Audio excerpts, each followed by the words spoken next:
বেশ অনেকদিন হয়েছে মেসি রোনালদো ছেড়ে গেছেন ইউরোপিয়ান ফুটবলের রাতগুলোতে এখন আর টেলিভিশনের পর্দায় এ দুই ফুটবল জায়ান্টের দেখা পাওয়া যায় না। বয়সটাও যে আর কম নেই। দেখতে দেখতে দুজনেই দাঁড়িয়ে আছেন ক্যারিয়ারে বেলা শেষের প্রহরে। তবে সেখানে দাঁড়িয়েও যে নিজেদের জাত চেনাতে ভুলছেন না এই দুই ফুটবল মহাতারকা।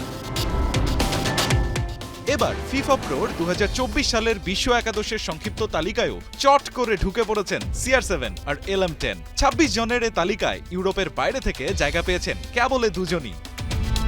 ফিফা প্রোকে মূলত আলাদা গুরুত্ব দেওয়া হয় এর ভোটিং সিস্টেমের কারণে, যেখানে একাদশ নির্বাচনে কেবল ভোট দেন ফুটবলাররাই।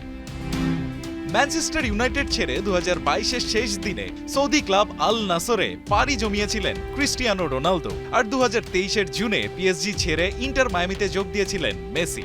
নিজেদের প্রাইম তো বটেই, বয়সের হিসেবে দুজনে পেরিয়ে গেছেন অনেকটা সময়। তাই ইউরোপ ছাড়ার পর সবাই ধরেই নিয়েছিল ফুটবলের বড় পুরস্কারগুলোর তালিকায় তাদের নাম আর দেখা যাবে না।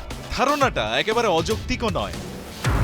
তবে সেসব ভাবনাকে মিথ্যা প্রমাণ করে দিয়ে বৈশ্বিক পুরস্কারের তালিকায় জায়গা করে নিয়েছেন এ দুজন, যার ফলেই এবার ফিফা প্রোর বর্ষসেরা একাদশেও মিলেছে তাদের দেখা।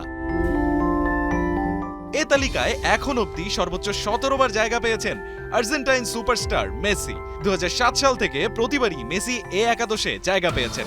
তবে 2022 আর 2023 সালে জায়গা না পাওয়ায় মেসির চেয়ে খানিকটা পিছিয়ে থাকা রোনালদো এ পর্যন্ত এ লিস্টে জায়গা পেয়েছেন 15 বার। এবারের সংক্ষিপ্ত তালিকায় জায়গা পাওয়া 26 ফুটবলারের মধ্যে 11 জনই প্রিমিয়ার লিগের, যার মধ্যে 7 জনই আবার ম্যান সিটির ফুটবলার। যদিও সবাইকে অবাক করে দিয়ে এ তালিকায় জায়গা পাননি ইজিপশিয়ান কিং মোহাম্মদ সালাহ। তবে ক্লাব হিসেবে সিটির ওপরেই আছে Spanish giant Real Madrid. Mbappe আর ভিনিসিয়াস সহ রিয়ালের মোট 8 ফুটবলার জায়গা পেয়েছে এ তালিকায়। রায়ান আহমেদ, একাত্তর।